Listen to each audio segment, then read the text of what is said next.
ఈ ప్రపంచంలో ఏ మనిషి డేట్ ఆఫ్ బర్త్ డాక్టర్ వేయలేదు, వేయలేరు కూడా. మరి వాళ్ళు వేసే డేట్ ఏంటి? బర్త్ డేట్ కాదు, అది date of delivery. Date of birth కాదు, డేట్ ఆఫ్ డెలివరీ. నువ్వే నీ డేట్ ఆఫ్ బర్త్ వేయలేనప్పుడు యేసుప్రభు డేట్ ఆఫ్ బర్త్ కావాలా నీకు అని అడుగుతాను. ఇంక మాట్లాడతాడండి? మాట్లాడే దమ్ముందా? నేను మాట్లాడతానంటే అయితే నీ డేట్ ఆఫ్ బర్త్ చెప్పని కూర్చుంటా.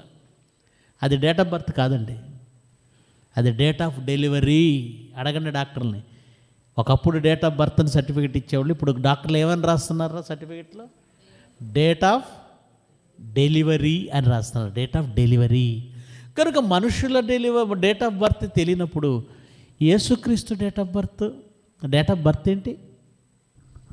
ఏమంటే దేవుడు అండి బైబిల్లో దావీదు డేట్ ఆఫ్ బర్త్ రాయించలేదు, మోషే డేట్ ఆఫ్ బర్త్ రాయించలేదు, అబ్రహాం డేట్ ఆఫ్ బర్త్ రాయించలేదు. అసలు బైబిల్లో ఎవరి డేట్ ఆఫ్ బర్త్ రాయించలేదు. ఒక యేసుప్రభుది లేదని వాదించడం అర్థం ఉందండి? అసలు ఎవరిది లేదు. ఎందుకు లేదంటే అసలు మీరు తల్లి గర్భంలో నుంచి బయటకు వచ్చిన రోజు మీ డేట్ ఆఫ్ బర్త్ కాదు గనక.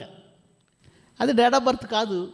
కాకపోయినా అవునని చేసుకుంటాం. మరి దేవుడు మనలాంటోడు కాదు. అవునంటే అవును, కాదంటే కాదు. అది డేట్ ఆఫ్ బర్త్ కాదు కానీ రాయలేదు.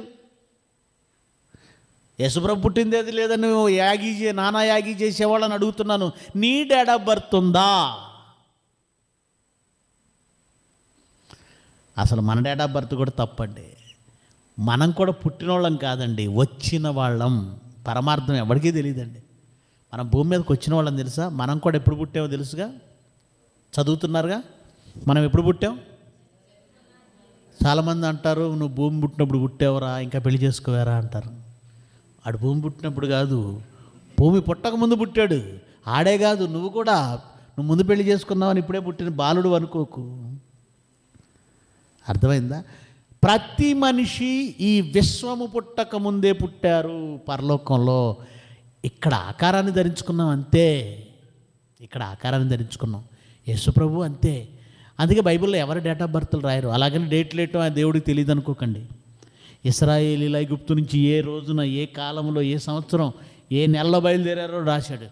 ఏ నెలలో ఆ సీను అరణ్యంలో దిగారో రాశారు. ఏ నెలలో మళ్ళీ కనాన్ దేశం ప్రవేశించారో రాశారు. ఏ నెలలో ఒక రాజు రాజ్యాధికారం చేజిక్కించుకున్నాడు రాశారు. ఏ నెలలో ఆ రాజు చచ్చిపోయాడో రాశారు. డేట్లు కన్ఫర్మ్గా ఆయన మెయింటైన్ చేశాడు. కానీ పుట్టిన తేదీలు కాదు కనుక రాయలేదు. అర్థమైందా? కనుక ఇక్కడ మాట చెప్తాను. ఆయన గురించి కొన్ని తరాలు ఎదురు చూశారు. చెప్పాలంటే మోషే దగ్గర నుంచి, అబ్రహాం దగ్గర నుంచి ఆ మహనీయుడు ఎప్పుడు వస్తాడు ఎదురు చూశారు. ఎదురు చూసి వారు వాళ్ళ జీవితంలో వాళ్ళ కళ్ళ ముందు ఆ మహనీయుడిని చూస్తామా లేదా అని పరితాపం చెందారని పరితపించారు వాళ్ళు. కానీ వాళ్ళకి దక్కలేదు ఆ భాగ్యం. ఎవరికి దక్కింది?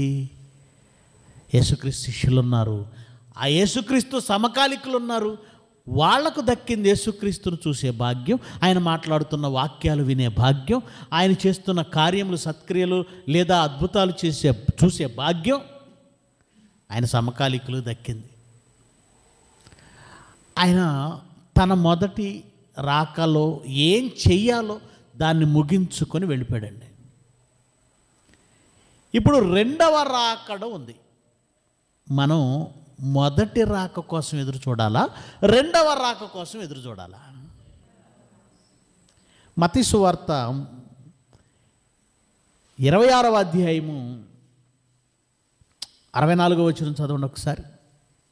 మత్తయి సువార్త 26వ అధ్యాయం 64వ వచనం. ఇది మొదలుకొని మనుష్య కుమారుడు సర్వశక్తిని కుడి పార్శ్వమున కూర్చుండుటయు, తర్వాత ముందేమో సర్వశక్తిని కుడి పార్శ్వమున కూర్చుండడం చూస్తారట, తర్వాత ఆకాశ మేఘారూఢుడై వచ్చుటయు, ఆకాశ మేఘారూఢుడై రావడం మీరు చూస్తారు. ఆయన మళ్ళీ వస్తానన్నాడు. ఇప్పుడు మీరు అది చూడాలి. మీరు దేనికోసం ఎదురు చూడాలి? ఇప్పుడు ఆయన ఆకాశ మేఘారూఢుడై వస్తాడు.